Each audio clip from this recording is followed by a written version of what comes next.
नमस्कार, मी सविता किचनमधून तुमचं स्वागत करत आहे. तर आज आपण बनवणार आहे गुढीपाडवानिमित्त गुलाबजाम. तर चला न वेळ घालवता रेसिपीला सुरुवात करूया. चला तर मैत्रिणींनो, आता आपण व्हिडिओला सुरुवात करूया. आणि व्हिडिओला सुरुवात करण्याआधी आपण बघणार आहोत साहित्य. तर बघा, साहित्यामध्ये हे आहे गुलाबजाम बनवण्याचं पीठ. आणि पीठ रेडीमेड घेतलेलं आहे आपण. आणि हे बघा, या वाटीने 3 वाटी पीठ घेतलेलं आहे. 3 वाटीच आपण साखर घेतलेली आहे पाक तयार करण्यासाठी. आणि हे आहे दूध. तर हे दूध आपण ते पीठ मळून घेण्यासाठी घेतलेलं आहे. इकडे बघा, ही विलायची आहे 3. आणि हे केसर आहे. तर आपल्याला केसर भरपूर लागणार नाही, 2-3 काड्या लागणार आहे फक्त. तर चला आता मैत्रिणींनो, आपण पीठ मळून घेऊया. आणि पीठ मळण्यासाठी तुम्ही पाण्याचा सुद्धा वापर करू शकता. तर मी इथे वापरत आहे दूध घेतलेलं आहे आपण 1.5 वाटी. ज्या वाटीने आपण हे पीठ घेतलेलं आहे त्याच वाटीने आपण 3 वाटी साखरसुद्धा घेतलेली आहे. 1.5 वाटी आपण दूध घेतलेलं आहे. पण दूध इतकं नाही लागत, आपल्याला थोडं थोडं करूनच पीठ मळून घ्यायचं आहे. लागेल तितकंच घालायचं, नाहीतर ते पातळ होऊन जाईल.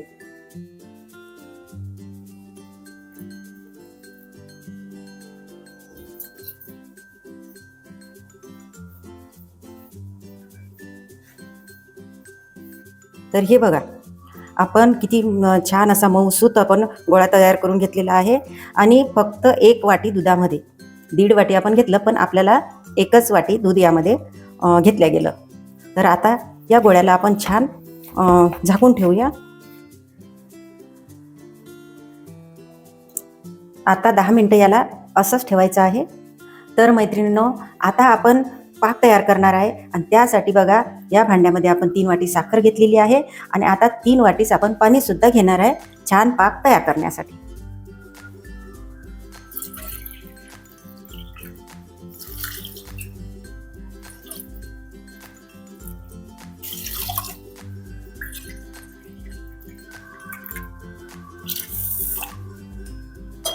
तर इकडे बघा, आपण गॅस सुरू केलेला आहे.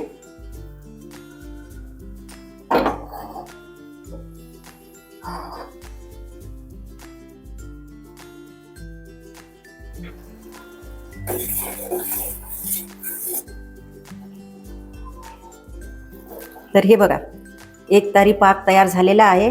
आपल्याला काही फार कडक तयार करायचं नाही पाकाला. आता आपण गॅस बंद करूया. आपला हे गुलाबजामचा पाक तयार झालेला आहे. तर हे बघा, आपण अर्धा निंबू यामध्ये पिळून घातलेला आहे. हे आहे वेलची पावडर, ते यामध्ये आपल्याला घालायची आहे. आणि केसर कांड्या, हे आता आपण सर्व मिक्स करून घेऊया. हे सर्व आपल्याला पाक तयार झाल्याच्या नंतरच घालायचं आहे.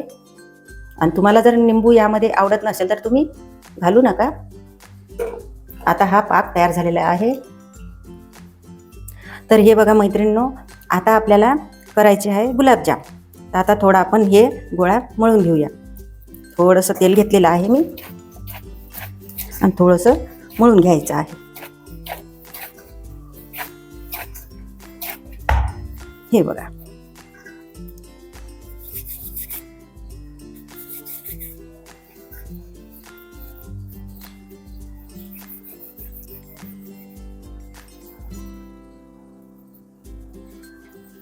आपल्याला असे लांब करायचे आहे, गोल गोल नाही.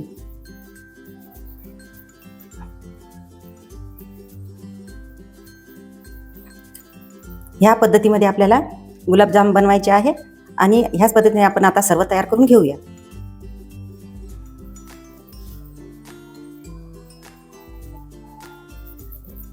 हे बघा,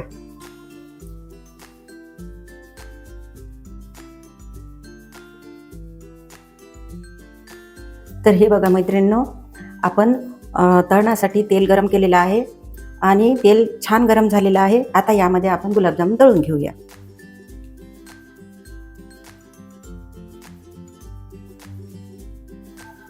आणि आपल्याला एकदम कमी पॉवरमध्येच तळून घ्यायचे आहे. तर हे बघा, छान आता सोनेरी रंग आलेला आहे. आणि आता आपण काढून घेऊया.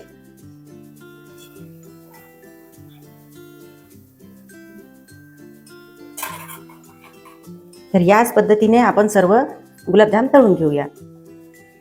हे बघा मैत्रिणींनो, आपण एक बॅच तळून घेतलेली आहे आणि हे बघा छान मस्त फुललेले आहेत, मोठे मोठे झालेले आहेत. आता या तळलेल्या गुलाबजामला आपण पाकामध्ये सोडूया. इकडे बघा हा पाक, आणि हा पाक आहे ना आपल्याला कोमटच असायला हवा, एकदम गार होऊ देऊ नका. मी मोठ्या आकाराचे गुलाबजाम तयार केलेले आहेत. तुम्हाला जर लहान करायचे असले तर तुम्ही थोडे लाट्या लहान घ्यायच्या आणि लहान गुलाबजाम तयार करायचे. आता आपल्याला 10 मिनिटं असेच मुरवायला ठेवायचे आहे. आता आपण झाकून ठेवूया. तर हे बघा आपण गुलाबजाम पाकामध्ये 10 ते 15 मिनिटं ठेवलेले आहे. आधी मी तुम्हाला 10 मिनिटंच म्हटलं होतं, पण 5 मिनिटं आपण जास्त मुरवायला ठेवलेले आहे. तर बघा किती छान मस्त असे रसरशीत गुलाबजाम आपले तयार झालेले आहेत आणि छान मुरलेले आहेत. तर एकदम अशा साध्या आणि सोप्या पद्धतीमध्ये आपण गुढीपाडव्यासाठी गुलाबजाम तयार केलेले आहेत. तर बघा मैत्रिणींनो, गुलाबजामची रेसिपी तुम्हाला कशी वाटली हे आम्हाला कमेंटमध्ये सांगायला विसरू नका. कमेंट करत राहा आणि आपल्या व्हिडिओला, आपल्या रेसिपीला लाईक करा, शेअर करा आणि आपल्या चॅनलला सबस्क्राईब करा. सबस्क्राईब करायला अजिबात विसरू नका. धन्यवाद.